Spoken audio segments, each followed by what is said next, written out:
I'm Danielle Lennon, and I play the violin in the Kingston Symphony. I also play in several bands in town, do lots of studio work, things like that.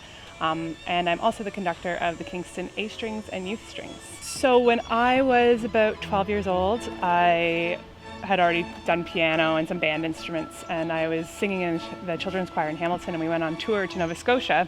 And while we were there was a little group in the choir who would perform because their string teacher happened to be a chaperone on the trip, and I loved watching them. It was my favorite part of every concert. And I got off the plane at the end of the trip and I said to my parents, I'm going to play the violin now. And they're like, no, you're not. You already play the piano and the saxophone. Anyways, they let me try it for a year, and I stuck with it, and here we are. One thing I love about the violin is how much you can do with it. There's such a huge range of music that you can play on the violin. So, I'm classically trained, but then as I got, more advanced, I would start to explore other genres. So I love playing fiddle music. And then I discovered the blues around university, and that was a lot of fun, and jazz. And it's really adaptable to lots of different styles. In the 20 years I've been playing with the Kingston Symphony, some things that stand out for sure are some of the Fort concerts that we played.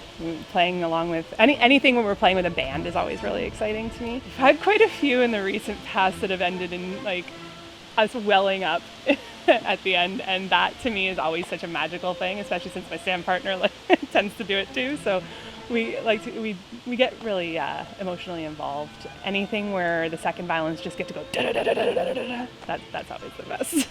I also wrote my own album, which was released in 2015. Called String Theory, and so I still have been dabbling in composition, and actually have a couple recordings that I'm hoping will come out soon. It's been a little tricky because I have a 2-year-old, so since isolation and all this started, it's been hard to sort of focus my attention on music right now. I think that there's an excitement to the whole live music experience. You go to the symphony and there's an energy there and an intensity to that experience that's different from the rock band experience, but still just as exciting and powerful. The awe of being able to watch people and the skills that people have up on stage, the soloists we bring in are mind-blowing. So one thing that I was doing before I got pregnant was a lot of running, and I actually did 4 triathlons. My gym, which is amazing, shout out to Stave Off, has been doing regular online classes every morning. So it's been a savior having that.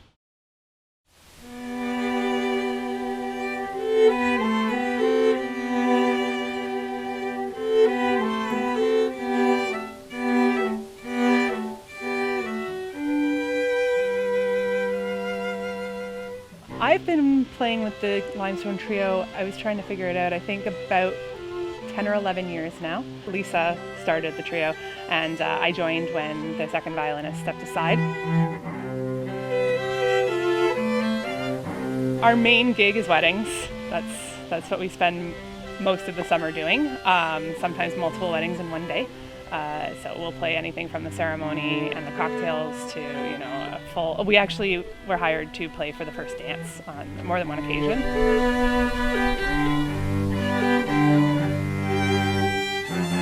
I think music and the arts in general are such an important part of everyday life because it's our escape. And right now we really need an escape. I hope that more people... I know a lot of people already feel that way about music and the arts, that it's important, but I think that this whole situation is going to really amplify that for a lot of people and make it even more important. I hope that maybe we'll see some changes in the future as far as funding and just the appreciation of the arts goes, because it's just such a fundamental part of our day-to-day lives.